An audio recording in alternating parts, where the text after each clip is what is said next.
Cayley Mandadi was 19 when she was murdered in 2017. Mark Howerton, a man that Cayley had been seeing for around a month, has been convicted of aggravated assault causing bodily injury to Cayley's death. As some background into Cayley, she was born Cayley Anita Mandadi on August 26, 1998, in Webster, Texas. She attended Clear Creek Independent School District schools and graduated in 2016 from Clear Creek High School in League City, Texas. Cayley enjoyed participating in the filmmaking club at school, and she also volunteered for an organization called Faithful Friends Animal Assisted Therapy Ministry.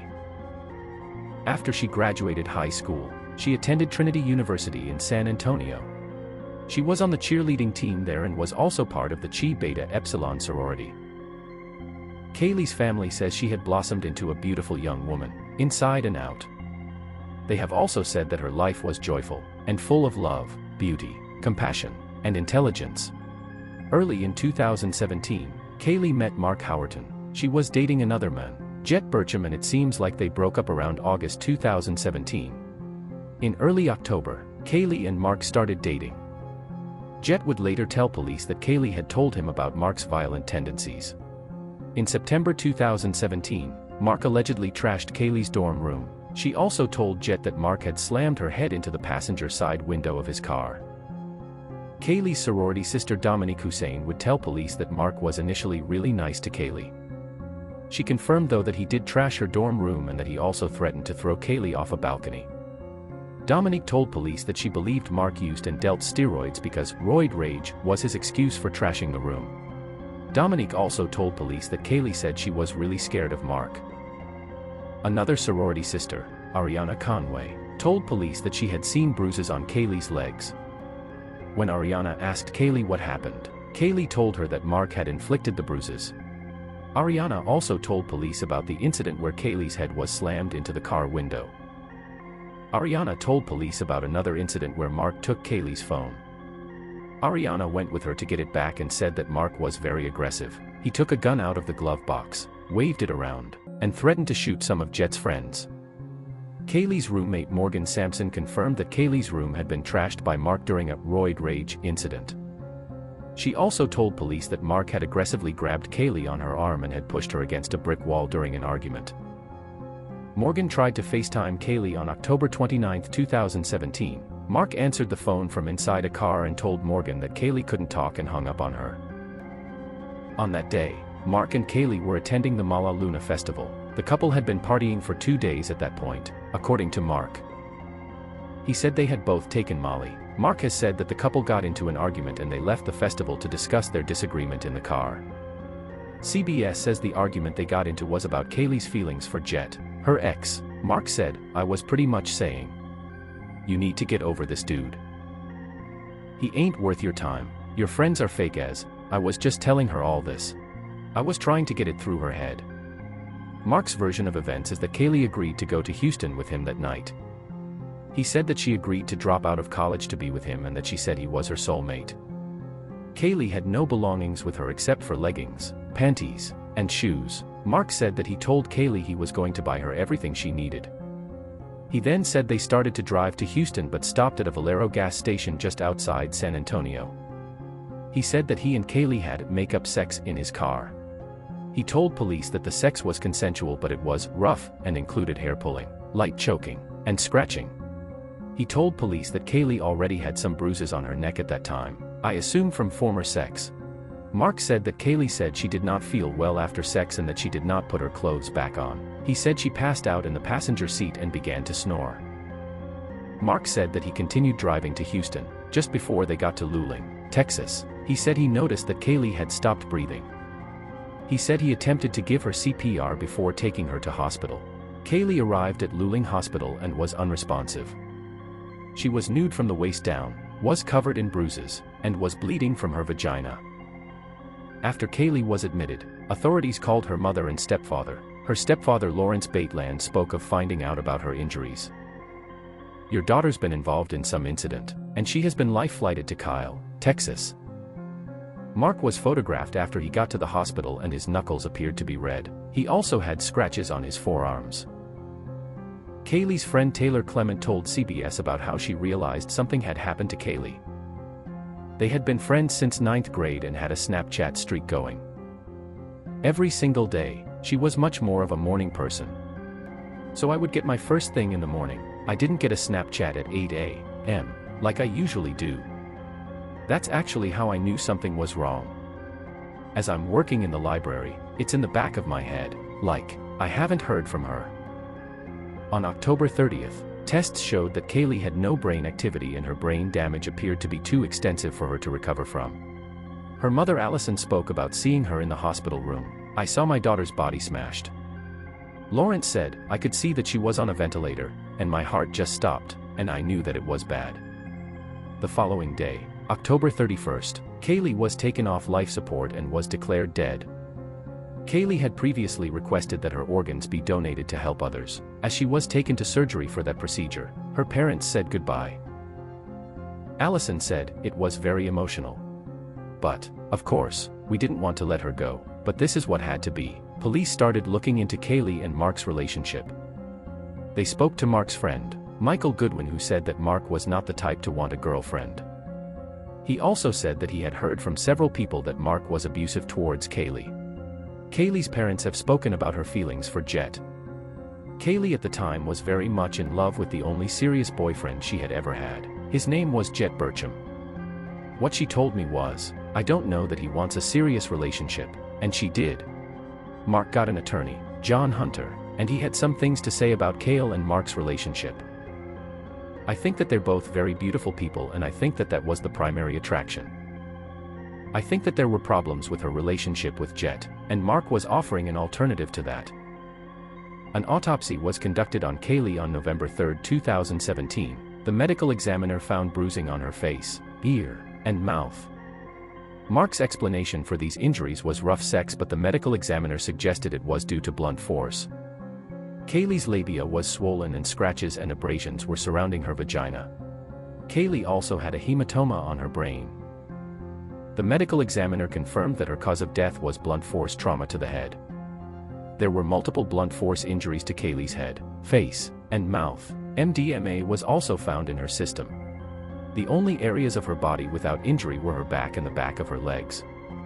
The manner of Cayley's death was ruled homicide. In December 2017, police interviewed Mark's friend Wyatt Stevenson. Wyatt confirmed that he had purchased steroids from Mark.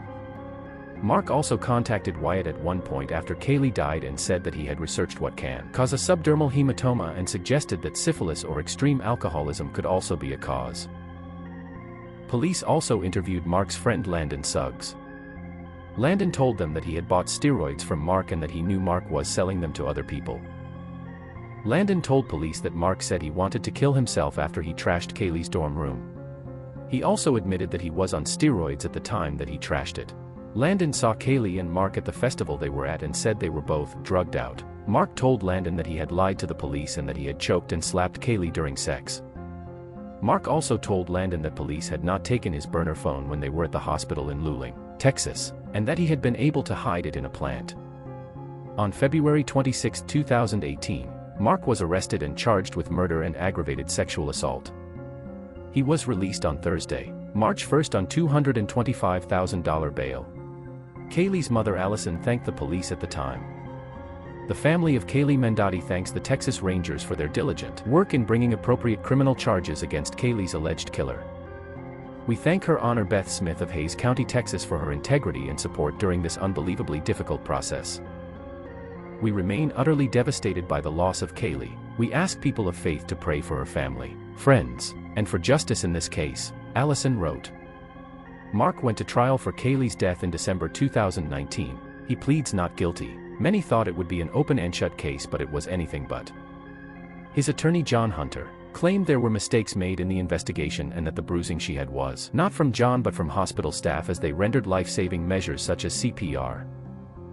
Jet Burcham, Cayley's ex who we mentioned previously, also took the stand. John's attorney questioned Jet's account of events that he claimed to see at the Mala Luna festival.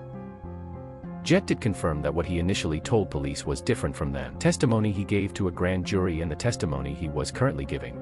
The attorney also brought up Jet's unrelated criminal record, and when questioned about it he began to plead the fifth.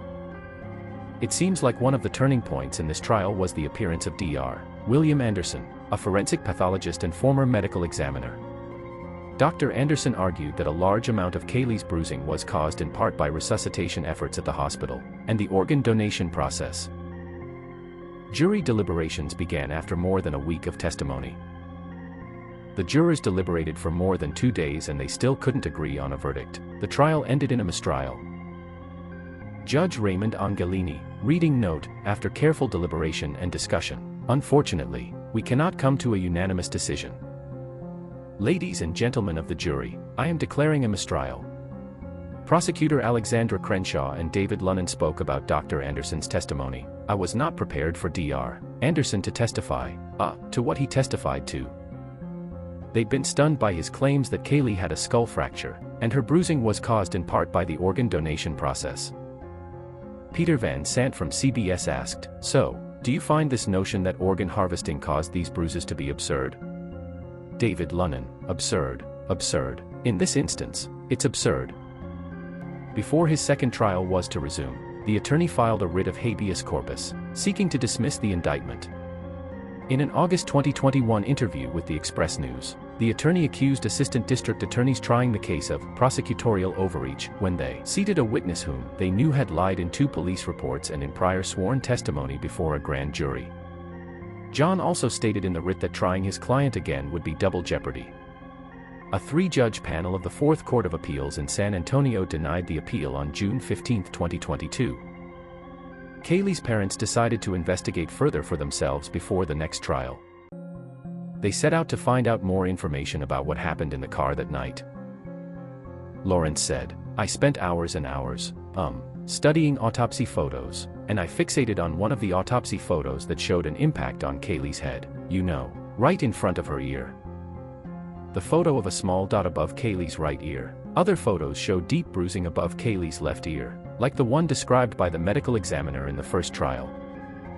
Allison, we believe that of all of the injuries, the blows landed on her. The fatal one occurred when he reached from his driver's seat, hit her in the left ear, and drove her head into the window and onto the lock button of the car." Lawrence even went so far as to build a 3D model of Cayley's head. He said, "The first thing you can do is you can create a solid out of that 3D mesh, and then, you can project an image onto it." Mark sold the car in 2018. Cayley's parents tracked down the new owners and purchased the vehicle back. Lawrence said, "I reached out to some friends on social media who were on an automotive forum and they were able to look up the VIN of the car for me."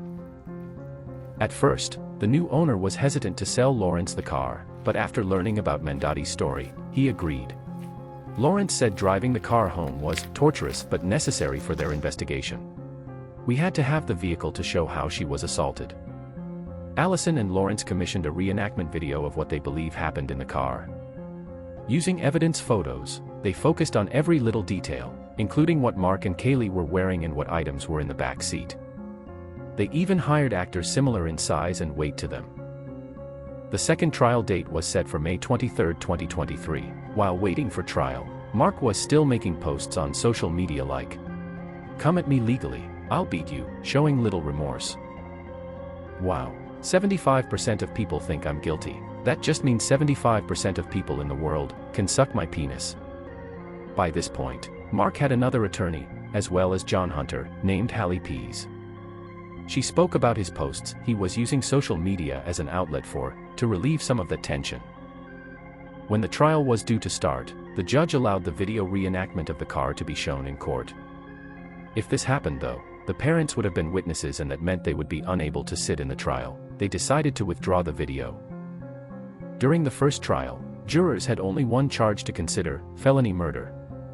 This time around, lawyers added more charges, including aggravated assault and criminally negligent homicide. During this trial, the prosecution added a witness who was an expert in domestic violence. This expert told the jury that Mark was a textbook abuser, who isolated and manipulated Cayley, and ultimately became enraged and lost control.